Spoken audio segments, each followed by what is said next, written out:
Txain egiten dugun naranja ere, naranja zukua ere, azken finean galtzen duena da, osotasuna, bere osotasuna galtzen duena da, matriza galtzen duenean, naranja horrek ikusi dugu zuntzaz gain, askotan ezagutzen zitugun beste konposatu batzuk galtzen dituela, eta gorputzan ez duela berdin jokatzen esango genuke, bai? Nik ematen balin badizut, naranja baten zukua, azukre kantitatea berdina izango nitzake naranja osorikan jan, edo zukutxo hori hartu ez da, baina odolera azukrea askoz azkarrago sartuko litzateke, piko bat egingo luke.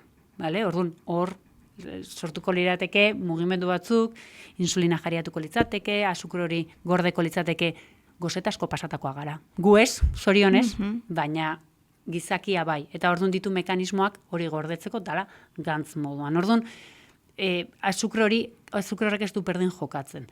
Hori alde batetik eta bestetik hartzen du naranja baten zukua. Nik zure ematen zu naranja oso bat eta garairik onenean neguan baldin badago ere fresko, jango desenun bat. Zuritu, aletu, banaka jan, eta lehenengo naranja jaten tardatzen ditugu goza asko daukadenez 5 minutu. Bigarrengo naranja jaten ematen dizut.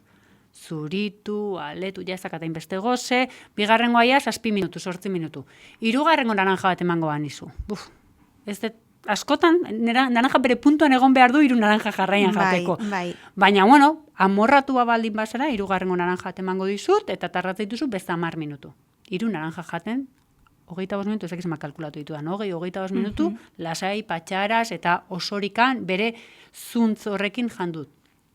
Karo, zukoan 3 naranja horiek, 2 minutuan, baina fresko, eta baldin bagaude bufet batean, eta botoi batei eman da zuku gehi erortzen baldin bada, 3 beharrean 6 naranja izango dira. Orduan, bueno, da kantitatea, da asetzen maila, da denbora, orduan da gauza asko. Orduan, etxeko zukua ere ez da gomendabara. Asiren eskutik, Asi ez ziren non edo non bideo podcasta. Asiera eta heziketa gaiak izpide gurasoentzat.